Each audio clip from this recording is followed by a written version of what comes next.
Kata sosok itu adalah penunggu salah satu pohon di area Gunung Cikuray dengan wujud pria tanpa badan alias kepala buntung yang ingin membawa Nona untuk tinggal di sana.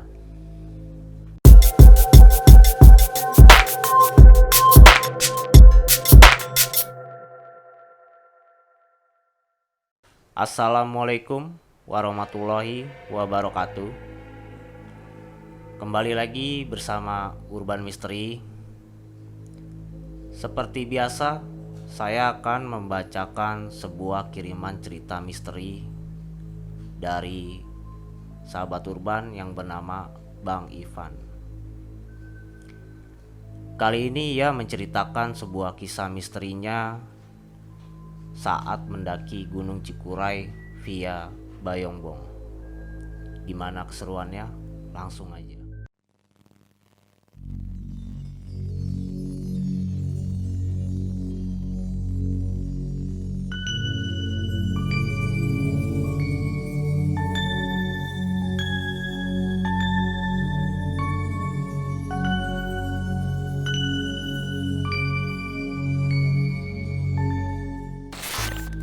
Hai, nama gua Ivan. Gua mau berbagi cerita mistis yang gua pernah alamin. Cerita ini bermula di saat gua berencana mendaki Gunung Cikuray bersama teman-teman gue di awal bulan Februari 2015. Awalnya gua mau mengajak beberapa teman-teman yang lain, tapi karena kesibukan masing-masing, akhirnya hanya 4 teman saja yang bisa ikut pendakian kali ini, yaitu ada Panji, Reges, Risti, dan Dia. Di tengah perencanaan tersebut ada salah satu senior gue yang tahu kalau kami ingin mendaki Gunung Cikuray, menawarkan untuk bergabung dengan rombongan adik sepupu dia yang kebetulan berencana mendaki gunung yang sama dan waktu yang sama. Tanpa berpikir panjang, gua pun mengiyakan tawaran tersebut. Hitung-hitung menambah teman juga lah. Oh iya, adik sepupu gua itu perempuan, sebut saja itu Nona. Singkat cerita, hari keberangkatan tiba. Kami sepakat untuk bertemu di terminal Kampung Rambutan. Tidak terlalu lama, akhirnya rombongan si Nona pun tiba di tempat yang telah kita janjikan. Rombongan dia ada 6 orang, dengan 4 orang dan 2 laki-laki, sedikit perkenalan satu sama lain dan beberapa obrolan santai. Akhirnya kami sepakat memilih jalur Bayongbong untuk pendakian kali ini. Mungkin karena si Nona pernah ke sana dan juga mempunyai kenalan pemilik angkutan dari Jakarta langsung base camp Bayongbong. Lumayan kan, jadi nggak naik turun angkutan juga. Nama pemilik angkutan itu adalah Pak Yudi. Nona kenal baik dengan beliau. Setelah menunggu dengan sabar, pukul 10 malam, angkutan kami berangkat menuju Garut. Dan sekitar jam 4 pagi, kami sampailah sebuah rumah makan kebetulan dijadikan rest area untuk semua angkutan milik Pak Yudi tersebut. Lumayanlah bisa mengisi perut dan melemaskan otot. Tidak begitu lama beristirahat, kami pun melanjutkan perjalanan langsung menuju Bayongbong. Sekitar pukul 5 pagi kami sampai di base camp tersebut. Kebetulan itu ada rumah Pak RW setempat dan keanehan pertama itu dimulai.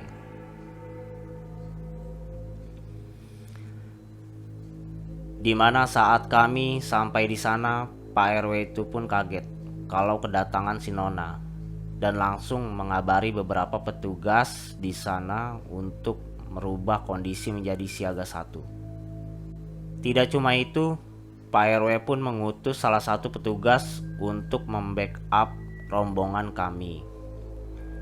Pikir awal gue, wah terkenal juga nih si Nona. Mungkin karena sebelumnya udah pernah kesini juga kali ya. Tapi ngapa bilangnya siaga 1? Dan kenapa harus ada petugas menemani pendakian kali ini?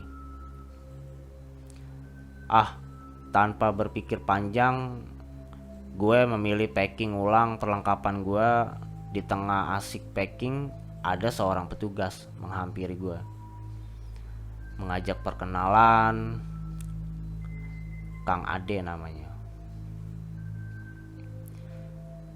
Dan dia pun bilang, mohon maaf ya, gue gak bisa temenin naik, cuma buat backup si Nona doang kok. Tanpa bertanya-tanya keanehan tersebut, gue pun hanya menjawab, iya gak apa-apa Kang. Dengan demikian rombongan kami bertambah, yang awalnya 11 orang kini menjadi 12 orang. Pukul 7 kami memulai pendakian. Perjalanan normal seperti biasanya, agak santai sambil menikmati pemandangan ladang. Tapi di tengah perjalanan antara pos 2, pos 3, gua dan tim gua sempat berhenti untuk beristirahat dan meminta tim Nona untuk menunggu kami di pintu hutan. Tapi nyatanya mereka lanjut berjalan. Dan mulai saat itu tim kami terpisah. Rombongan Nona yang 7 orang beserta Kang Ade dan tim gua yang 5 orang. Cuaca pun tidak bersahabat. Hujan turun, membuat pendakian agak sulit. Kami selalu disuguhkan trek tanah yang licin, membuat kondisi fisik harus mengeluarkan tenaga ekstra lebih, dan membuat kami beristirahat berkali-kali. Waktu kami menunjukkan setengah 6 sore, gua dan tim tidak ingin memaksakan diri. Akhirnya kami memutuskan camp di area sebelum pos 3. Tidak terlalu besar, tapi cukup untuk 2 tenda. Di tengah persiapan kemah, waktu itu menjelang maghrib, teman gua Risti menyalakan lantunan ayat suci Al-Quran di handphonenya. Tapi saat itu malah membuat gue dan teman gue si Panji itu merinding, lalu merasakan ada seseorang berjalan mengelilingi sambil mengawasi kami. Sesekali pun gue dan Panji menengok ke sisi lain, tapi tidak ada siapa-siapa selain kami berlima. Ya udahlah, mungkin hanya halusinasi saja, pikir gue berdua. Tenda pun berdiri, kami pun siap-siap untuk beristirahat.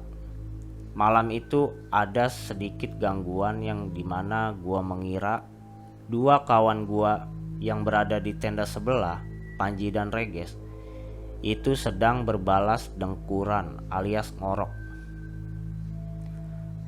Ternyata saat itu Reges tidak tidur, sempat memanggil gua dari dalam tendanya. Lalu dengkuran siapa yang satu lagi? Tetap berpikir positif, akhirnya gua memutuskan untuk tidur. Pagi hari pun tiba. Gua dan 4 teman gua sepakat samit meninggalkan tenda di area camp alias tektokan. Setelah sarapan dan sedikit pemanasan, kami pun jalan untuk samit. Dan akhirnya di sebelum puncak pos 6, gua bertemu dengan rombongan Nona dan yang lain camp di sana. Tegur sapalah kita saat itu. Dan ternyata mereka semua sudah beres dari summit. Tidak mau kalah, kami pun izin untuk summit.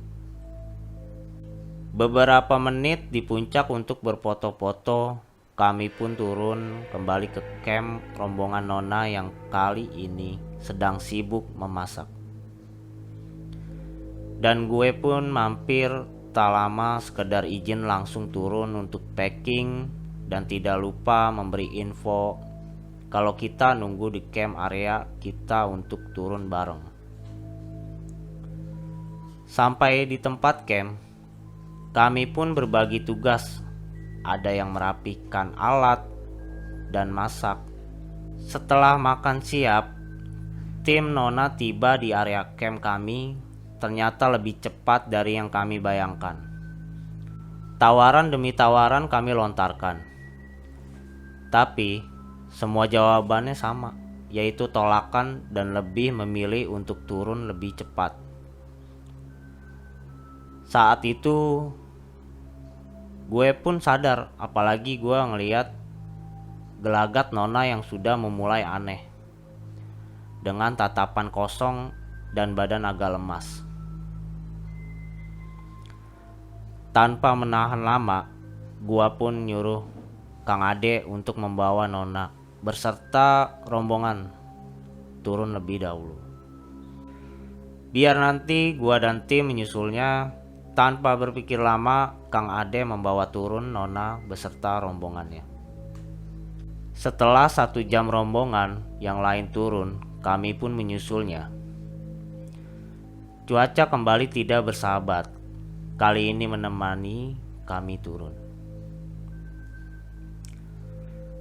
membuat perjalanan kembali agak lambat karena jalannya licin,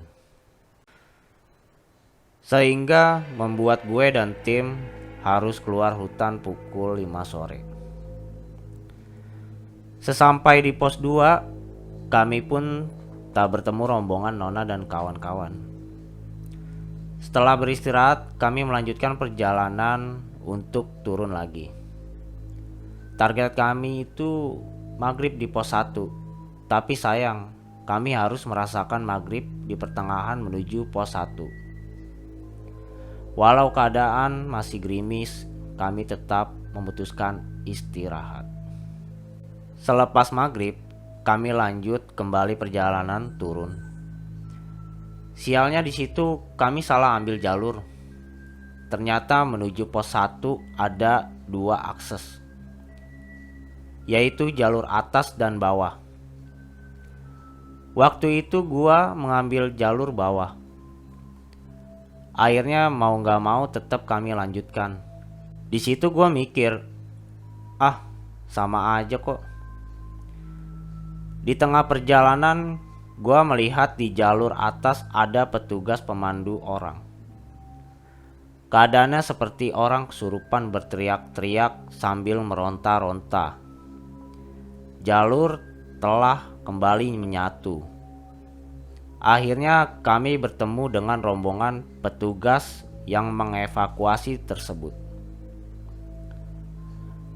Gua karena kehabisan air sempat meminta minum dengan petugas tersebut dan diberinya sebotol air minuman beserta tempat minumannya. Kata petugas tersebut, "Bawa aja botolnya nanti. Kita ketemu di pos 1. Tanpa banyak tanya siapa orang yang dibawanya, gue lanjut turun dong ke pos 1. Sesampainya di pos 1, gue berjumpa dengan ketua rombongan Nona dan menanyakan keadaan yang lain, termasuk Nona. Kata dia, tim semua udah turun ke rumah Pak RW, kecuali Nona masih di atas. Gua pun kaget mendengar jawaban itu, dan selang tidak begitu lama Nona pun sampai dengan ditandu oleh petugas. Langsung dimasukkan ke dalam ruangan samping warung di pos 1 tersebut.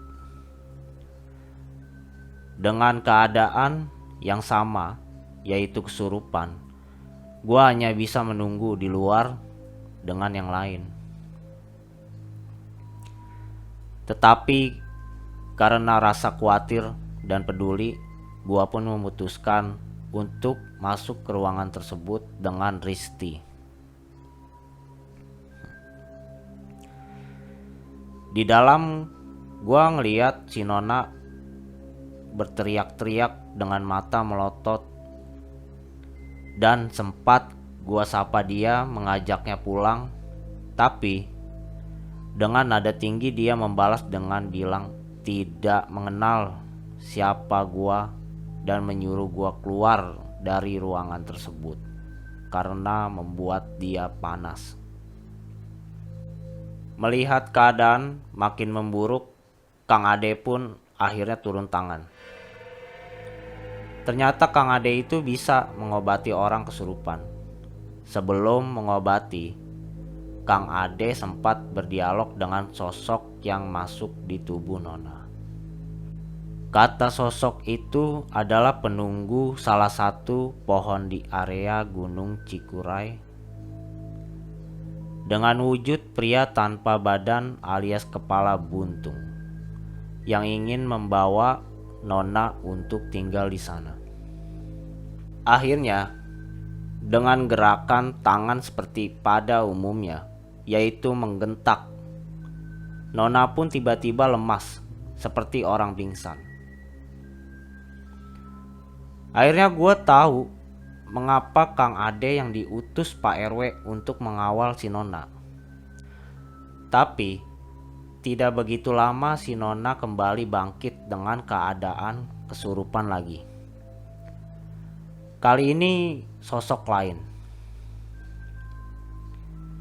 yang katanya dia itu pasangan dari sosok kepala buntung itu, yang tidak mau kalau si Nona ikut dengan dia. Kang Ade pun kembali mengeluarkan jurusnya untuk mengeluarkan sosok tersebut, dan tubuh Nona kali ini membuat Nona benar-benar sadar. Setelah ritual tersebut, tiba-tiba Pak RW pun tiba dengan sepeda motornya untuk menjemput Nona turun untuk menghemat waktu. Karena jarak pos 1 sampai rumah Pak RW itu masih membutuhkan waktu sekitar 30 menitan. Akhirnya Nona turun dengan Pak RW dan ketua rombongan dia.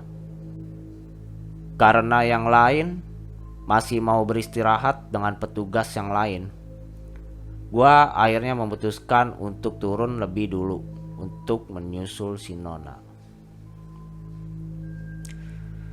Tapi Risti ingin ikut turun dengan gua. Oh iya, waktu itu Risti mengalami PMS pertamanya. Sampai gua sempat bertanya dengan Kang Ade. Tapi kata Kang Ade tidak apa-apa. Dan akhirnya gua tenang dan turun dengan Risti. Di pertengahan jalan, yaitu jalan setapak yang kanan kiri itu ladang kentang, gua berdua sempat menoleh ke belakang dan gua pun melihat ada 6 cahaya headlamp dengan bayangan orang menggunakan keril itu berjalan ke arah berbeda. Gua sempat menanyakan Risti bahwa dia melihat juga atau enggak.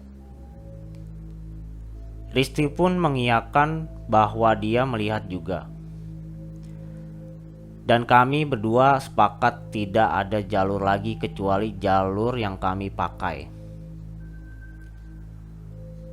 Lalu mereka itu siapa dan lewat jalur mana? Berlaga so tenang, gua dan Risti tetap lanjut berjalan hingga sampai di base camp atau rumah Pak RW tersebut. Risti pun gua suruh bergabung dengan yang lain. Dan gua memutuskan menjemput teman gua yang lain. Tapi pertengahan jalan gua bertemu dengan mereka. Dan temen gua, Reges, bercerita kejadian menuju turun dari pos 1. Kalau dia berpapasan dengan seorang pendaki lengkap menggunakan headlamp dan sempat menegurnya tapi tidak ada jawaban.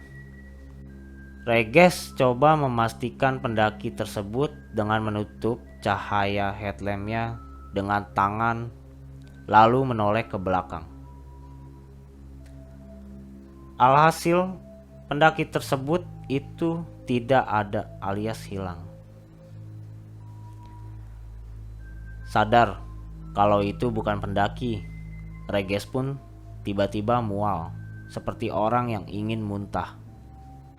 Panji pun yang coba menangani si Reges. Tidak begitu lama rombongan tersebut melanjutkan perjalanan. Lagi-lagi Reges ngeliat hal yang aneh. Kali ini dia melihat sosok pocong yang berbaring di samping jalur atau ladang kentang, sehingga membuat Reges lebih agak mual-mual.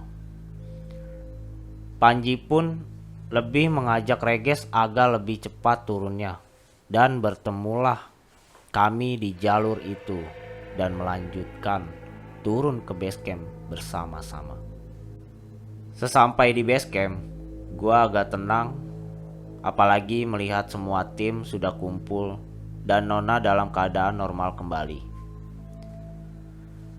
Setelah bersih-bersih, kami pun pamit untuk pulang dengan angkutan yang sama, dan lagi-lagi kami harus mampir kembali di rest area angkutan Pak Yudi untuk makan.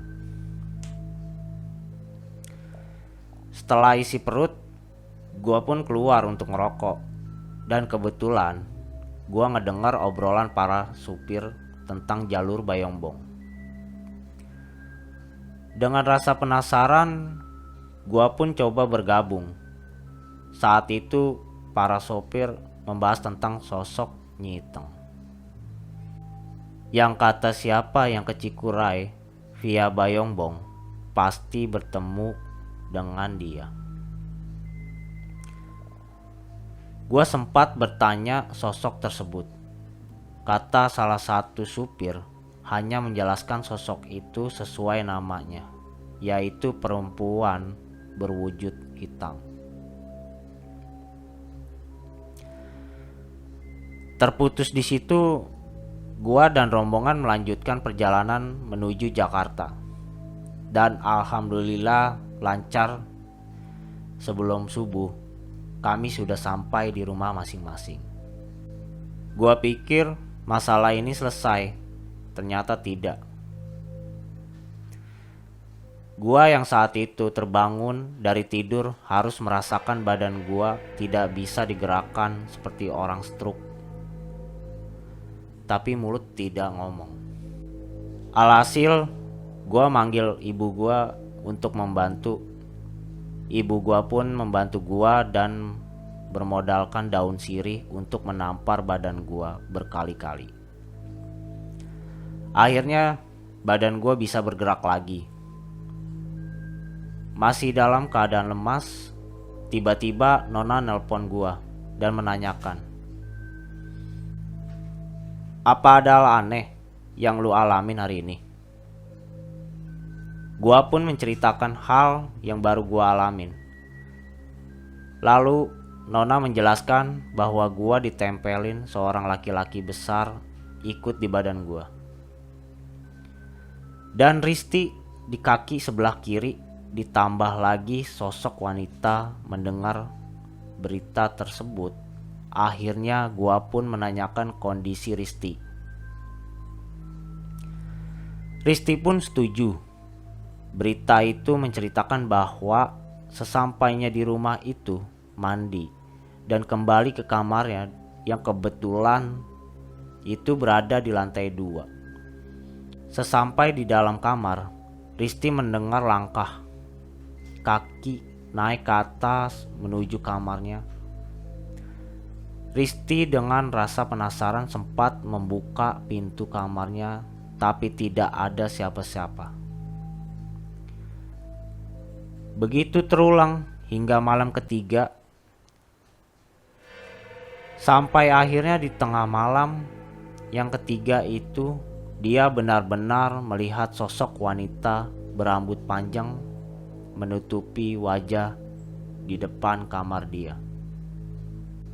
Dengan keberanian seadanya Risti pun coba berdialog dengan nada tinggi. Kalau mau pulang, pulang aja sendiri, jangan ganggu-ganggu gue. Lalu membanting pintunya. Mulai saat itu, sosok itu tidak mengganggu Risti lagi. Beberapa hari kemudian, gua dikirimin foto oleh Panji. Nyuruh gua untuk ngecek foto tersebut.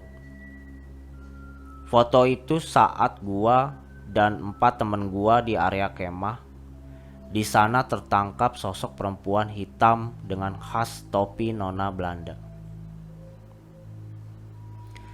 Gua pun meyakini kalau itu sosok Nyi Iteng yang sempat gua dengar dari supir-supir angkutan Pak Yudi tempo hari yang lalu. Dan meyakini bahwa benar-benar ada yang mengawasi gua saat itu mendirikan tenda. Karena yakin itu foto adalah penampakan, gua dan Panji pun jadi takut, lalu menghapus foto tersebut. Selepas dari foto itu, gua pun mendapat info tentang cerita Nona, yang mengapa dia bisa terkenal di sana. Itu bermula saat pendakian sebelum bersama gua. Jadi, saat itu Nona sempat mendaki Gunung Cikuray bersama timnya lewat Bayongbong juga. Di tengah pendakian, tepatnya di pos 4, Nona dan tim mengalami gangguan dari penunggu Gunung Cikuray. Kondisi tim dan waktu yang semakin gelap benar-benar membuat mereka tidak mampu melanjutkan pendakian. Nona dan satu kawan perempuan yang harus dievakuasi turun oleh petugas karena kesurupan. Dan kali ini harus terulang lagi di pendakian bersama gua. Mungkin segitu aja yang bisa gua ceritakan. Mohon maaf jika ada salah kata dan harus menyamarkan nama beliau. Semoga ada hal positif yang bisa diambil dari cerita gua. Dan semoga tidak dialami oleh kalian semua. Sekian dan terima kasih. Salam Lestari. Nah, segitu aja yang bisa saya bacakan cerita dari Bang Ivan. Dan terima kasih buat teman-teman semua yang udah mantengin channel kita. Dan buat teman-teman yang mau mengirimkan cerita misterinya, bisa langsung aja nanti DM ke Instagram kita dan kirim email. Linknya ada di deskripsi. Mohon maaf bila ada kekurangan dan salah-salah kata dari saya. Terima kasih buat sahabat-sahabat urban semuanya sekali lagi. Wassalamualaikum warahmatullahi wabarakatuh.